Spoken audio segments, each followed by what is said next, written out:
So I'm joined with International Master Nitish Balurkar. Nitish, how are you? Well, I'm quite relaxed right now. Not a very challenging game, but a good one. And how is your tournament going so far? It's been pretty good. I have been enjoying the event. Many interesting games, a lot of competition, and yeah, it's been pretty exciting. And also, you just played Gujarat GM few days back. Are you tired now? I wouldn't say I'm tired. I've got 3 games to go, so um, I'm still very excited for all three, and I'll take it one at a time for sure. And yeah, I have the habit of playing 3 4 events at a stretch, so 2 events is not much, even though I feel Mumbai there's one round a day, so it's feeling a bit slow. I'm relaxing too much.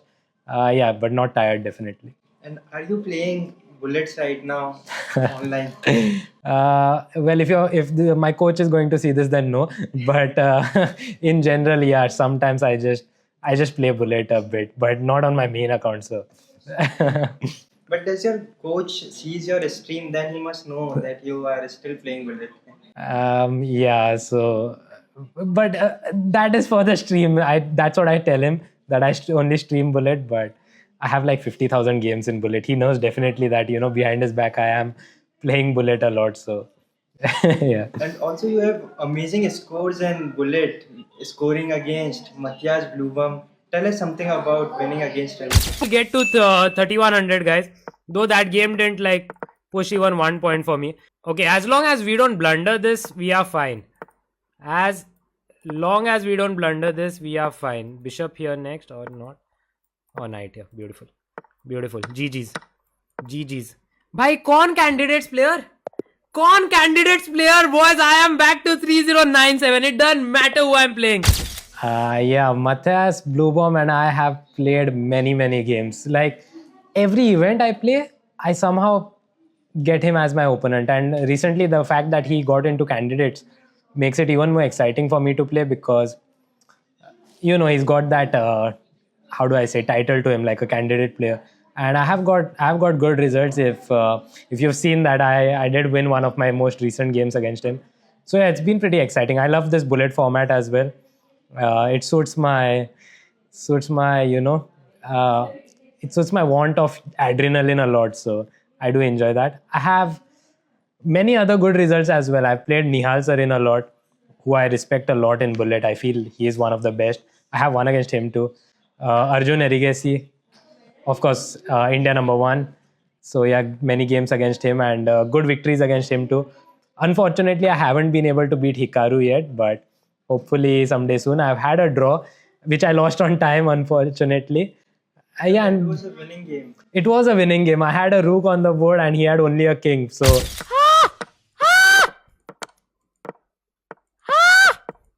oh shit! Oh shit! I could have won this game against Hikaru, bro. Shit!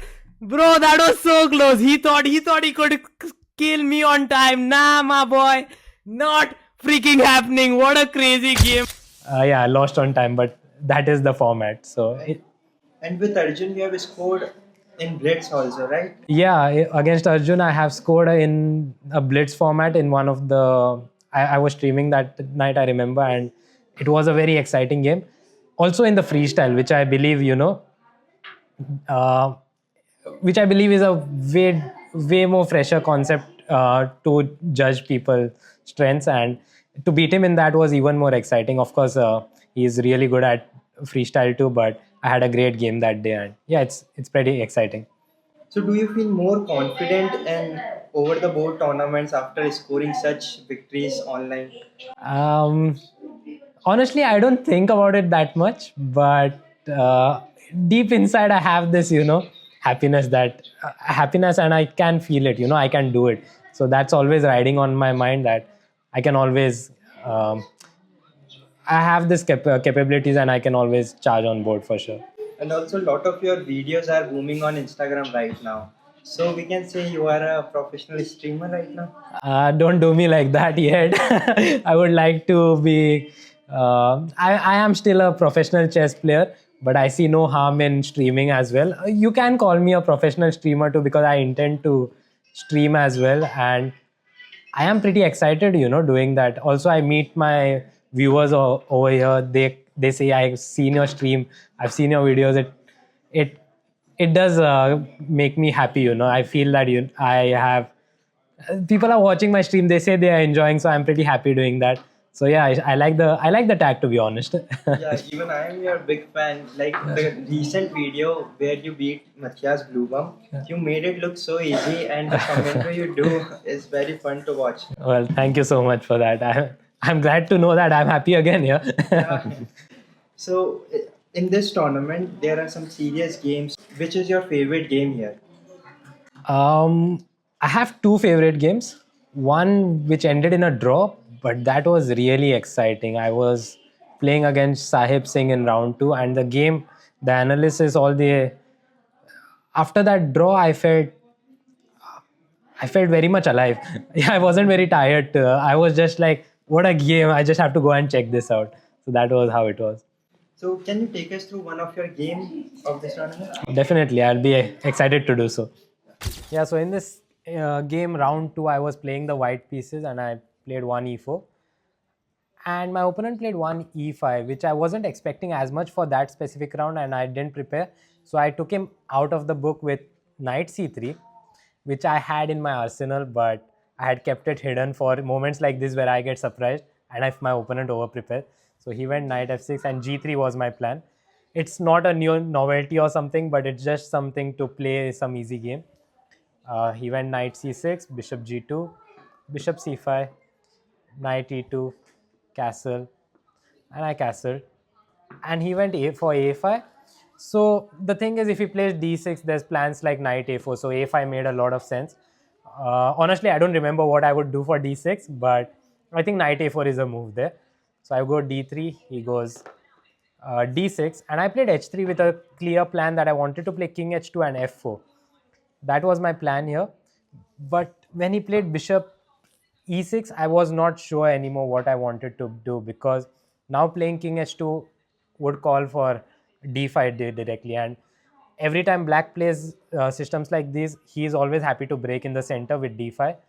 And then it would fizzle out into something that is very mediocre, and I wouldn't be happy with that. So I took the decision to go knight d5. He played h6, and now I went king h2, to which he played bishop into d5 and I took e into d5.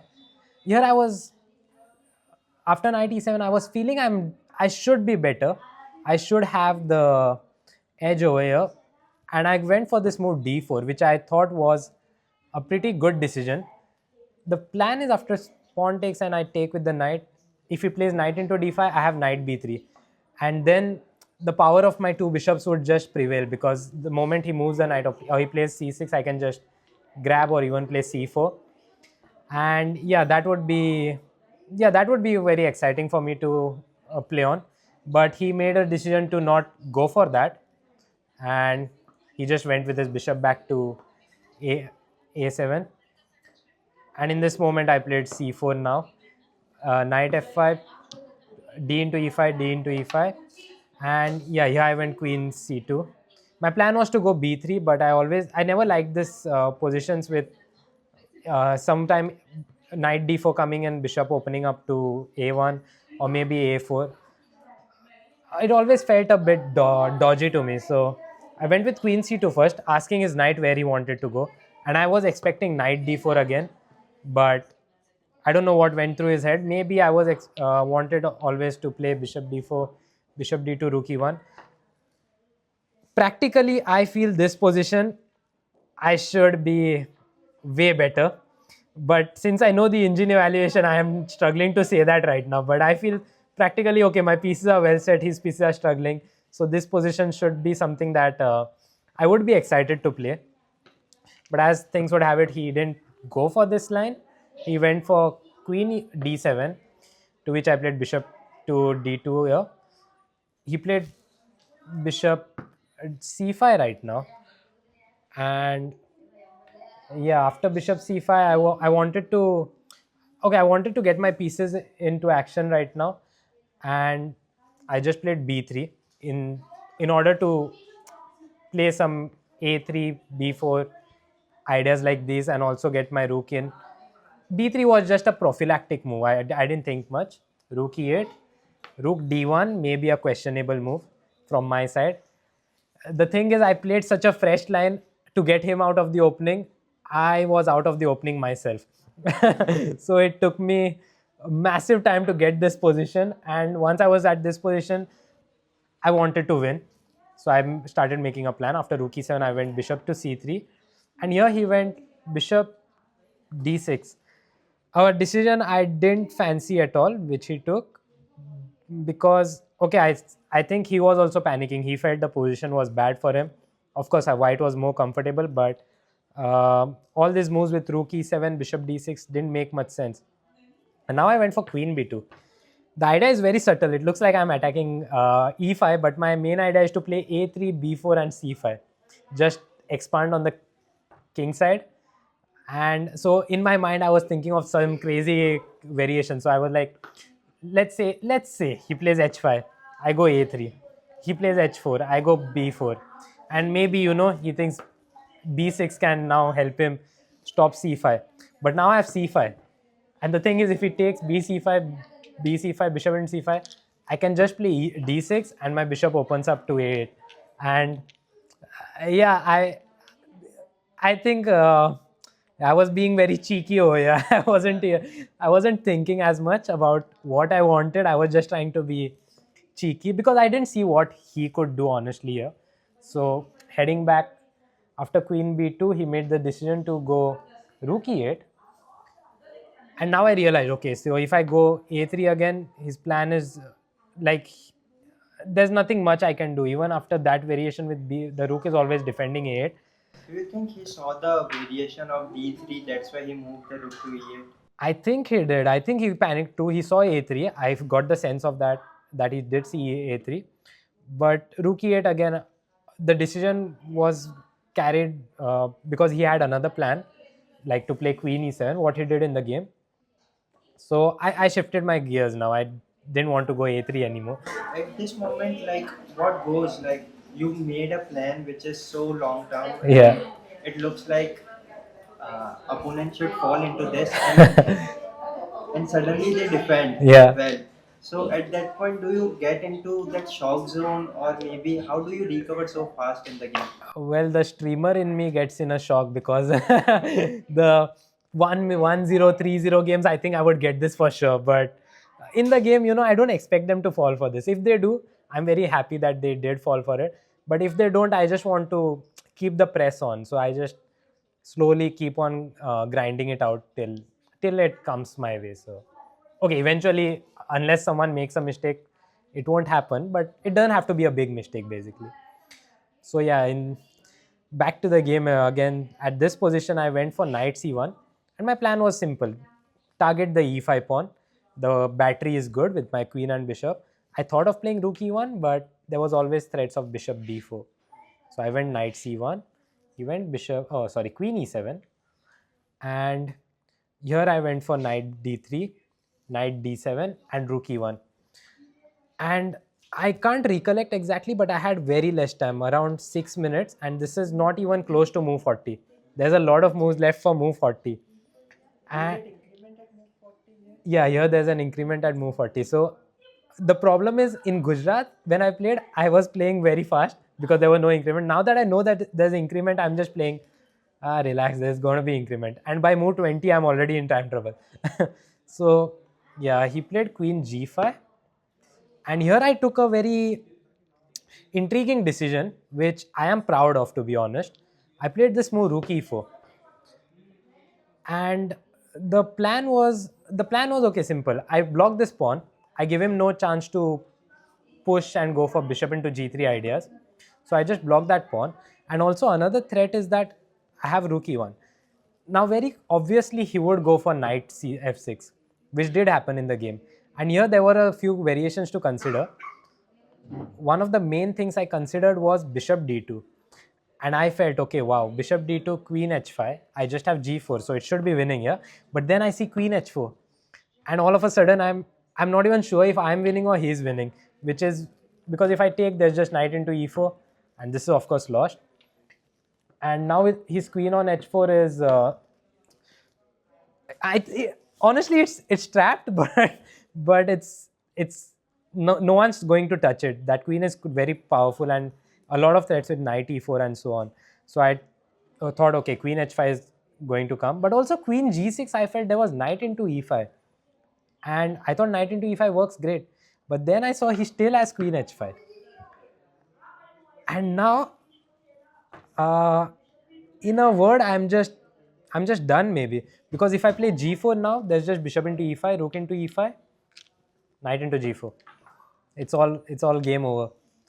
So I had to think quite a bit for playing rook e4, and then I saw, okay, what else can I do if he plays knight f6? So there was another idea. I could just go rook into e5, but always bishop into e5, bishop into e5, and there were some moves like rook e7 and rook e8.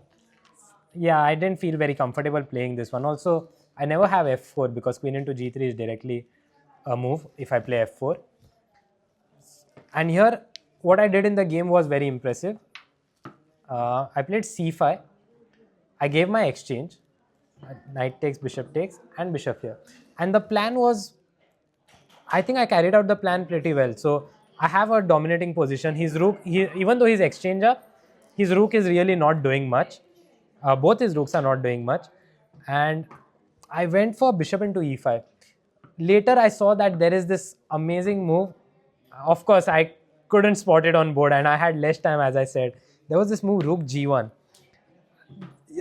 Yeah, moves like this keep me, I see the artistic beauty in this. What a move rook d1 is, because the plan is just to play f4 and open up the g file. So, yeah, but I would probably get calls from people if I played a move like rook g1, and I don't want to get into some random calls like those. But yeah, rook g1 was an amazing move. I missed that. If you ask me if I had more time, I would see it. I'm not sure. I just went for bishop into e5, bishop f6, bishop takes, pawn takes. Of course, he can't take queen into, because I'll just take queen into and bishop into f5. And I played bishop g2 here. He played knight e7, knight f4, knight g6, and I took. I expected him to take pawn into, but he went queen takes. And this position, I felt, okay, I should be better, if not winning, which is something I thought to myself that I am winning indeed. So I went for rook d4 over here, and he went rook e5. Yeah, he went rook e5, and yeah, things started getting a bit more tricky. Actually, hold on. Oh no, I went rook d1 here. Sorry, where was my rook? Or maybe I played the d rook to e1. I played rook d1 here. I am so sorry. I played rook d to e1. Maybe I... yeah, and then he played rook e5, rook d4, h5. And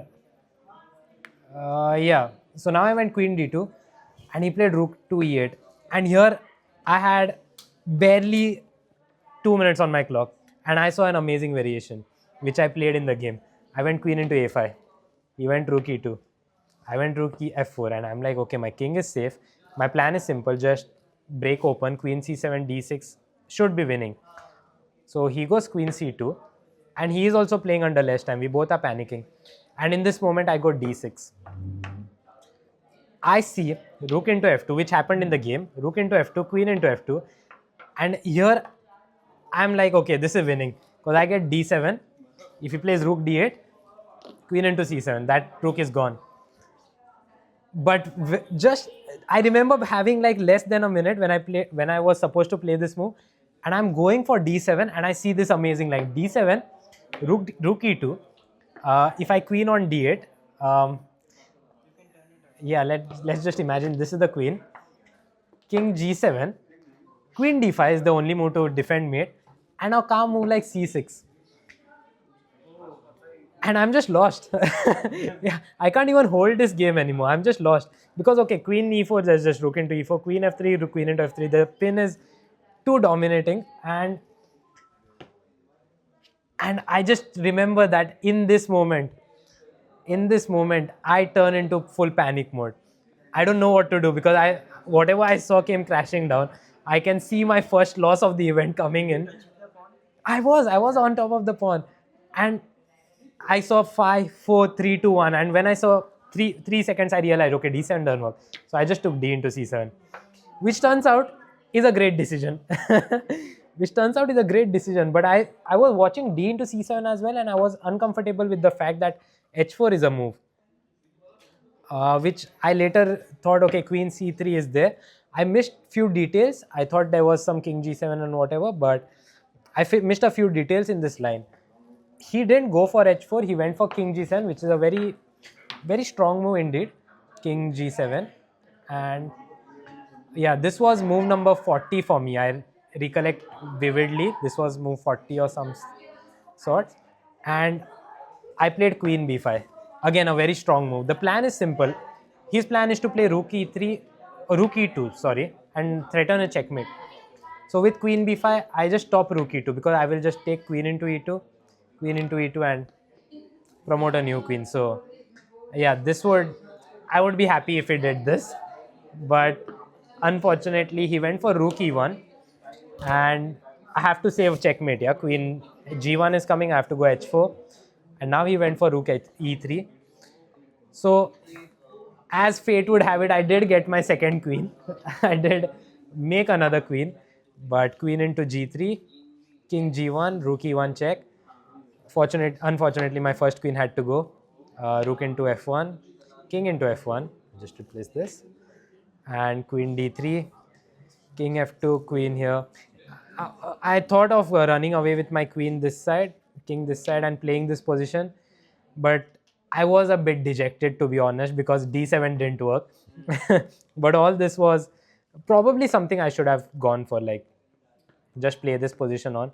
I saw some ghosts, like maybe something like this could come, Queen G4, and pawn could run, but honestly, it wasn't much. The engine would always cry out that it's equal. I just went for King G3, Queen E5, King here, Queen here, and yeah, this way we ended in a draw. As upset as I was that I thought I missed a win, I was very excited after this game. After this game, I rushed to the room and I put this on the engine. I didn't put it on the engine. I started analyzing what all things were happening. Everything I saw on the board, I started analyzing and saw. Even though a draw, it was so crazy. The fact that I could make two queens and still there was so much chaos on my board. Yeah, maybe a tough pill to swallow, of course. Draw wasn't what I would want from a game that I played so beautifully initially, but exciting indeed. These are the games that keep me excited for more, of course. Yeah, this was amazing. Like the last calculation, D7 one looks like a book position. When the teacher gives you position and then you find, oh, this is not working, then how to calculate, then you take the pawn. Yeah. So very beautiful game, and thank you so much for joining, and best wishes for your upcoming rounds. Sure, thank you. I think playing bullet works. I could see D7, D into C7 in the last moment. But yeah, don't. I'm not suggesting you all play bullet, but it is something that helped for sure. Thank you.